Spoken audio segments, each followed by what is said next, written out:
Is golf a sport? Is it the same relation? Golf is barely a sport because it's clearly to your advantage to be in good physical shape when you golf, and use your muscles and things like that. You develop your muscles. So yeah, golf is a sport, but golf's just a fringe sport.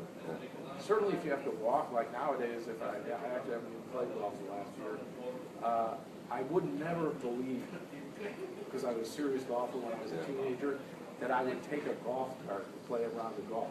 Because I carried my clubs and I walked, and I was a caddy when I was young. And to see when golf carts started, they were invented and put on golf, I said, I can't believe people sit in a golf cart to play golf. They don't walk. They have this excuse for walking, and they don't. And what happened was, because I played golf for a lot of money, just because I play poker for money, for years I resisted taking a golf cart, and then I noticed as I got into my 30s even, that by the 17th and 18th hole, my drives were about 20 yards shorter, my legs didn't have the same strength, and I said, forget about that walking. I can't give up that spot to people who are in a golf cart because I'm losing some of my strength, so I had to start taking a golf cart also. So yeah, golf's a sport. You definitely use your legs, especially if you have to walk like the touring pros do. But again, it's just barely. Poker, on the other hand, I'm sure it's better to be in good physical shape because you'll be sharper, you'll be focused more, so you do have that.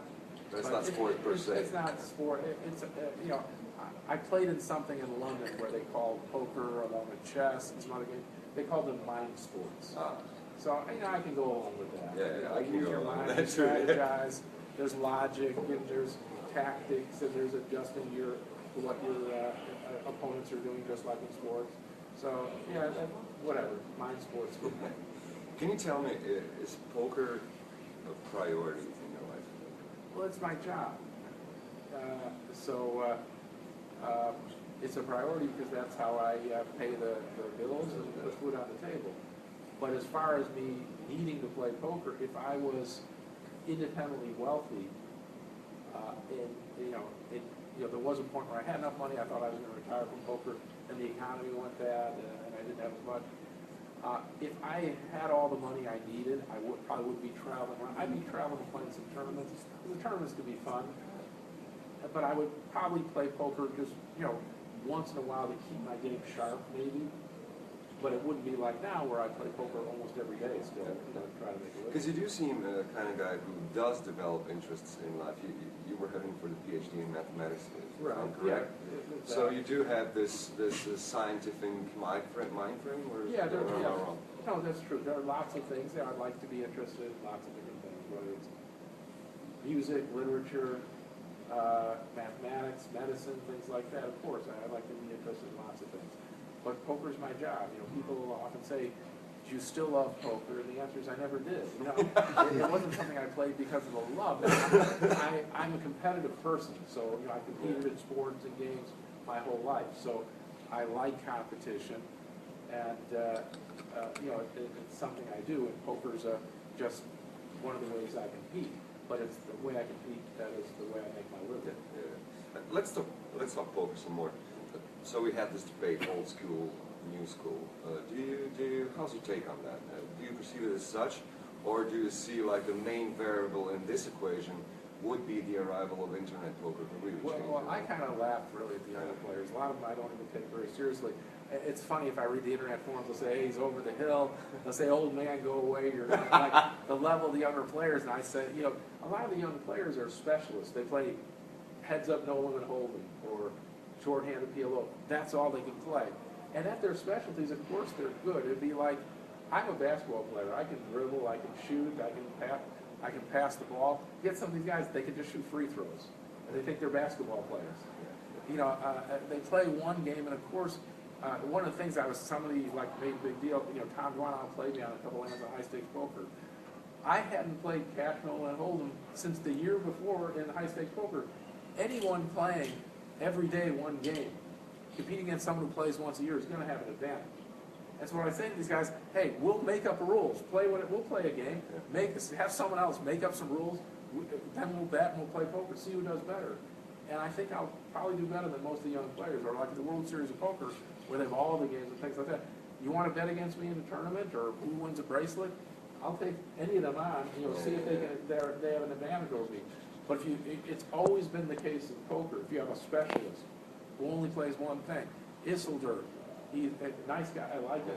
I like heads up. You play, if he wanted to challenge me to play 6 heads-up games of heads-up hold'em on the internet, he would crush me. That's what he does. That's his specialty. Obviously, if I said, okay, let's play mixed games, he has no shot against me playing all the games. Even one game for most of the young players, I did real well on the internet playing heads-up, and hold'em, which is actually one of my better games. But as time has gone on, what happens, that's all they play every day. And then once in a while, I've got to take a challenge and play one of them. I realize as the younger players got better, I'm at a disadvantage. I can't play the game that they're tuned into every day. Just like if someone, there was a while where I played lots of heads-up, no limit hold'em. Then there was a period I played lots of heads-up, limit hold'em. A period where I played lots of stud. And each time when that was the game I was mainly playing, I would play anyone in the world at that game. I was that confident in my ability. But now where I'm playing the deuce C and the doogie and triple draw and stud and all these mixed games, and then to play someone who only plays one game, if he's one of the best players in the world, he probably is going to be a favorite over me. So what you're saying is a good poker player should be able to realize the complexity of the strategic play, the tactical display, and everything by acquiring that knowledge through all his games, not just gaining a certain specialty. For me to be impressed that someone's a good poker player, they have to be able to play. You just make up rules, and you have a deck of cards, and there's betting involved, and there's different structures. Some are loose type games, some are tighter games. There's different ways to play all the games. And I don't mean figuring it out like at a mathematical game. To me, a lot of the hold'em players, they're playing blackjack. They have a system of how they play. This hand, they raise, this hand, they that. It's almost like a fixed strategy. To me, that's blackjack. That's not poker. So you're not a Texas Hold'em man, per That's se. probably my best game. But that's also everybody. Do you have else's. success in the other games? No. No Limit Hold'em was probably my best poker game and has been for many years. But that's now everybody's best game. So if you say what my edge is, I don't have the edge I used to have. We have lots and lots of good No Limit Hold'em players. So it's just more lucrative to me to play all sorts of different games. Because what we find when we play the mixed games, and we rotate, let's say every 8 hands or whatever, you get some people who are uncomfortable with the stud games, some people uncomfortable with the board games, they don't want Hold'em. And some people only like limit games, but not the big bet games. For myself, I play them all. And I'm comfortable with all the games, so that's what I like to do. I like to challenge someone to be a complete poker player and see how they'll match up. So your earnings and winnings are, of course, well documented. Do you have anyone keeping track of how many books you've given away?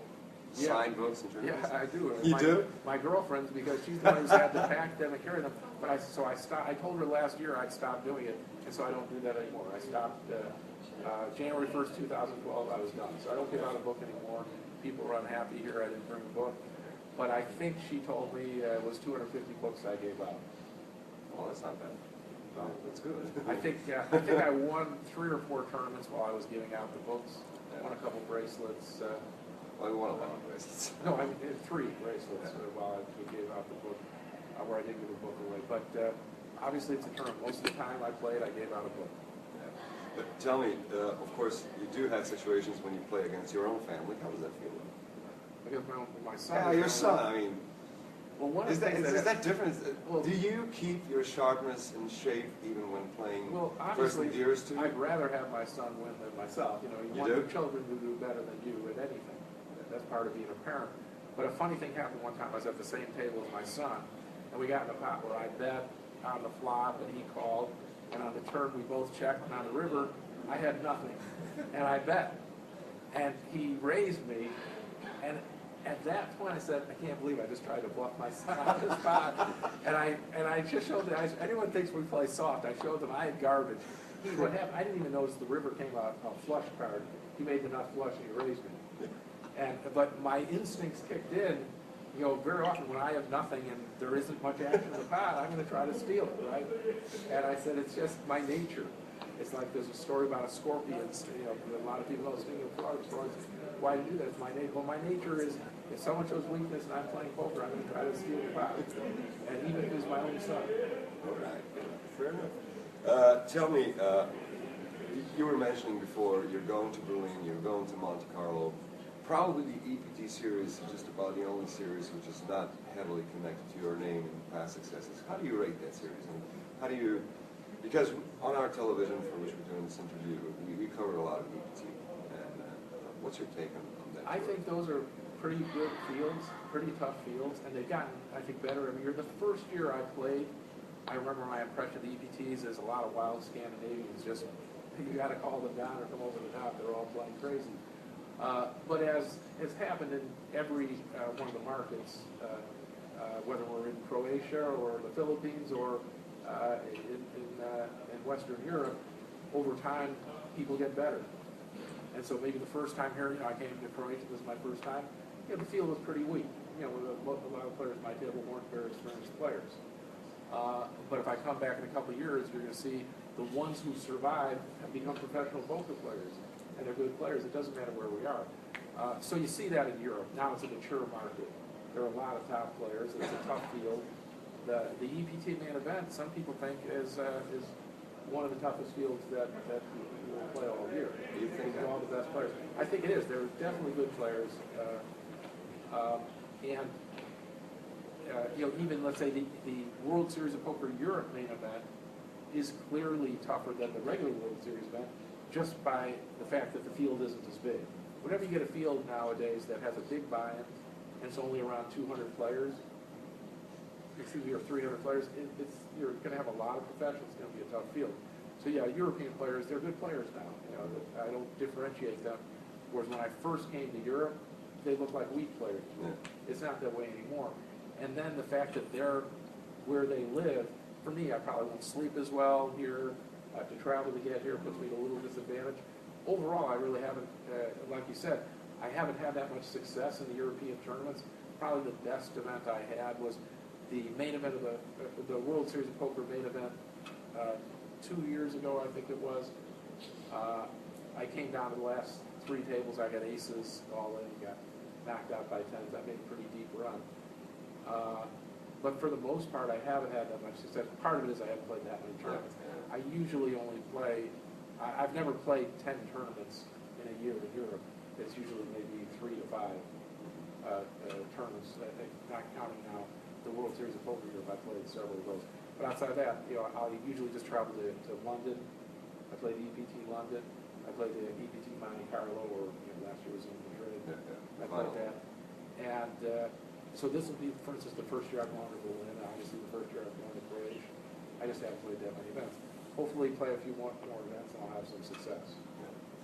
Let's just say you're an old school kind of player, since you've been playing for 4 decades. Does that mean you, like Doyle Brunson, you had to run away from guys with guns outside the casinos, or did you skip that part? I didn't have it as much as Doyle, where you had people chasing with guns. I actually twice have looked down the barrel of a gun while playing poker, but they were 2 different situations. One was, I played in a poker game when I was in college, and as we see sometimes even in the casinos here, the rate was pretty high. The guy charged a lot of money where it was hard for anyone to beat the game. The rate was too high. And I just wanted to play poker in a game where they didn't take a lot out of the pot. So I told my girlfriend, why don't you cook a nice meal? She used to make prime rib, lobster. I charge everyone. It was a pretty big game, so I think we charged $50 to sit down, but it was a game where you could win a few $1,000s. It was a fixed fee, and people got a nice meal. I made nothing out of it, and the money just went to food and for my girlfriend to run the game and clean up the apartment afterwards. Maybe it was even less than that. I think the $50 was when we had a bigger game, but whatever, probably was even smaller than that. But what happened is the other guy who was running the game, I felt that I took away his living. He only served a hot dog or a bologna sandwich, and he took money out of every pot, and it was ridiculous. And here, people had to play 1/10 as much to play in my game. We gave them prime rib and lobster. So he actually came over to my apartment with a gun, and he pointed the gun. He says, "You've taken away my livelihood. My livelihood, and I'm going to shoot you." Now, in those days, I was crazy and fearless. And now I'm not so fearless because I have a family and I have to be worried about everything, But I said, you better shoot, because if you don't kill me, I'm going to beat the hell out of Beat you. the poop And out I of just you. walked right up to him, and I just grabbed the gun and threw it away from him, actually. So that's how unafraid I was. That was probably when I was about 20 years old. That was the one time I had a gun. The other time I had a gun, it was actually a good thing. And if you read my book, you know that story. I played in a home game. We had this house that we only had for poker. The money from the game went to pay the mortgage for the house. And the police staked out the game, and they, well, actually I didn't know this at the time, but what happened was we were playing like in the basement of the house, and we hear a bunch of shouting, and in run some guys down the stairs, and I remember the barrel of the gun was pointed at me, and I was definitely scared at that time that the guy was going to shoot, until it was the nicest words he ever said. He said, police. And so that was a very nice thing that they said police, because then I knew we were okay. And what happened is they took all our money, and I just got paid from some people who owed me. I had the most money, so they acted like I was the ringleader and everything. Alpha male. Yeah, right. And they, so anyway, they confiscated our money. Now it ended up, and it's this case in a lot of places, it wasn't obvious where I lived that it was illegal to play poker in the privacy of your own home. And one of the players at the game was a lawyer. And he said, I don't think what we're doing is illegal, and I want to try the case. And so he ended up, so he told them, okay, let's go to court. Well, it ends up, he was a really good trial lawyer. And they found out that he's a good lawyer. And the sheriff in the town where we were busted was told by someone else in the state is Illinois, where I'm from Chicago, was told, we don't want you to go to court because we're afraid that he'll win and set a precedent.